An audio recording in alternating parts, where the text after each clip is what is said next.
नमस्कार, all India news मध्ये आपलं सहर्ष स्वागत. मी नजीर मुलानी, ऑल इंडिया न्यूज. साहेब, काल आपण अमर उपोषणासाठी बसला होता. काल किती तास बसावं लागले तुम्हाला या संघर्ष करण्यासाठी आणि आपल्याला लिखित दिले? आज स्थगित झाले आपलं अमर उपोषण. त्यांनी काय लिखित दिलंय आपल्याला, कसल्या प्रकारची कारवाई करणार असेल त्या लिखित मध्ये दिलेलं आहे. तर आपण त्यात जर कारवाई जर इथून पुढे न झाल्यास त्याच्यावरती जर 15 दिवसाचा जो भी कालावधी दिला असेल त्याच्यानंतर जर कारवाई नाही केली पुढचं स्वयंबाजी ती बी कशा प्रकारे असेल?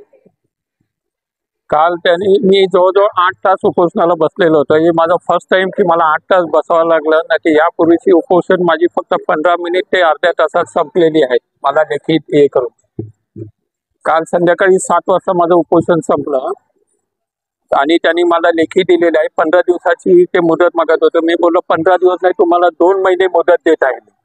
2 महिन्यामध्ये मला ती कारवाई झालेली पाहिजे. ते आता त्यांना आज पत्र करणार आहेत की तुम्ही स्वतः कारवाई करा, तोडून घ्या ते, किंवा मग आम्हाला कारवाई करा, कोर्टाच्या आदेशानुसार आम्हाला कारवाई करावी लागेल.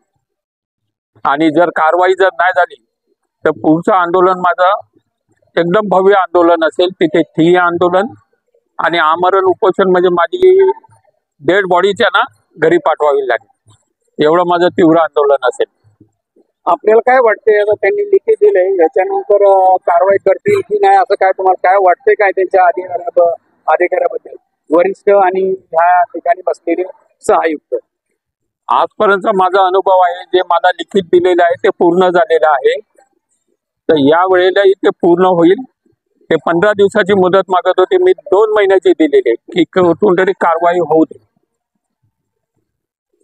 मग आता आपण त्यांना एक संधी देत आहात. हो, बरोबर बरोबर. त्यांना एक संधी देतात की बाबा तुम्ही अधिकारी आहात, तुम्हाला टाइम 15 दिवसाच्या जागेवर तुम्ही 2 महिने दिले, म्हणजे तुम्ही कारवाई करावी यासाठी तुम्ही अजून तुमच्या आंदोलनाच्या मार्फत तुम्ही कालावधी वाढवून दिलाय, तुम्ही कारवाई करावी. हो, बरोबर. अशाच प्रकारे तुम्ही दिलेला आहे. त्यांना सांगितलंय जर नाही कारवाई केली तर तुम्हाला घरी बसवायची ताकद ठेवतो मी, आणि माझ्याकडे पूर्ण पुरावे आहेत. त्याच्यात फौजदारी गुन्हेही दाखल होऊ शकतात. हो हो. तर मॅडमने त्याच्यानंतर आपले लिखित देऊन सुद्धा नंतर आपल्या चर्चेत काय निष्पन्न केलं त्यांनी? नाही, त्यांनी माफी मागितली की माझी चुकी झाली असं. हा, एवढ्या वेळ मी तुम्हाला बसवायला नव्हतं पाहिजे. हा, कारण ते मला 2 वेळा पत्र घेऊन आले. मी सांगितलं नाही, मला जे हवं आहे पत्रामध्ये तेच मला लेखी पाहिजे, मला बाकी कोणतं काय नको.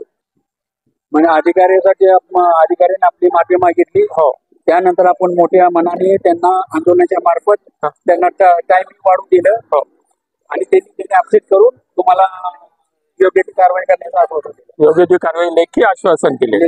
लेखी आश्वासन. धन्यवाद. अच्छा.